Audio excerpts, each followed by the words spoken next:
In my opinion, from what I'm seeing and what I'm doing, the future of medicine is telemedicine.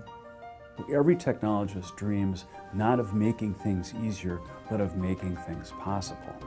That's the dream. So you give me a tool that I can do something with that I couldn't do 5 years ago, oh my gosh. GPT in 2011 did over 40,000 telemedicine encounters. In schools, we decreased emergency room visits by 27%. In nursing homes, we saved over 60% through the use of video in bringing the doctor to the facility remotely. The data is showing that the ability to provide telemedicine and increased access to care, it's almost incalculable, the costs that are being saved, the money that's being saved. How do we measure families that are able to know what's wrong with their child now for the first time in their lives? How do we measure a stroke victim who now is going to live a functional life as compared to being in a nursing home the rest of their lives? To me, and a lot of families we work with, that can't be quantified. We can very comfortably convey to other clinicians, to our colleagues, to those who make decisions, who think these decisions are complicated, that the technology itself is no longer the issue. If you can deliver the decision-making to the physician where the physician is, as opposed to requiring the physician to come to you, you can make a huge difference. Our physicians were demanding and wanting an iPad application, and looking around, we found that Vidyo was a perfect application for us to put on iPads. Our neurosurgeons, for beginning to triage head trauma, are carrying tablets, iPads, and they can be away from the hospital. They get an emergency call, they immediately can be online wirelessly and be able to look at the patient, make an assessment. Other aspects that are going to be really important is incorporation of content, so they can look at the brain scan. These become important elements of making a decision about treatment of a stroke or the need to transfer a patient. The challenge for me with Vidyo is to make a return on investment the first time you turn it on. In my world, physicians are high-value resources. Their time is very, very expensive.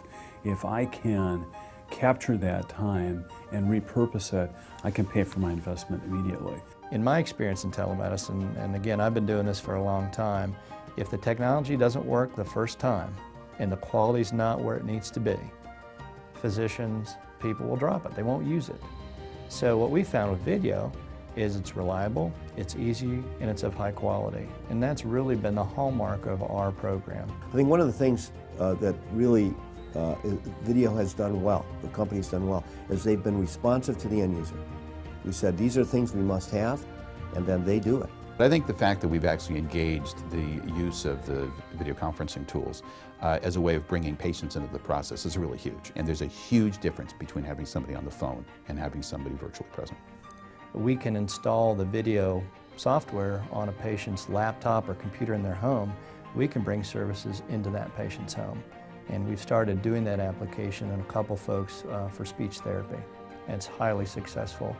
We're really changing lives for patients and their families that desperately need services. So in the past, all my ability to make certain things possible, working with physicians in a different kind of way, was bounded, was controlled by this big, old, clunky technology, big codecs, small networks. The catalyst for us considering Vidyo as a platform for telemedicine and integrating into our healthcare system really amounted to a number of things. One was the interoperability. That is, that Vidyo responded to our need to be able to connect to legacy systems, which we call H.323 video conferencing systems, in which there had been a large investment. So the fact that we didn't have to, what I'd call rip and replace, what we'd already invested in, the fact that we could now integrate mobile devices became a really important part of our decision. In most rural counties, there are a few general practitioners, but very few specialists in these rural counties. So we're opening up an incredible quality and consistency of care to folks that haven't had it before. Families are coming out of the nurse's station in tears, but they're tears of joy because they finally understand what they need to do to treat and to take care of their children. So it opens up access that has never been seen before. Now, when I have a tool like Vidyo, I can immediately make things possible that I couldn't make possible before. It's not return on investment. It's creating something. It's creating a tool that physicians can use in a totally different kind of way.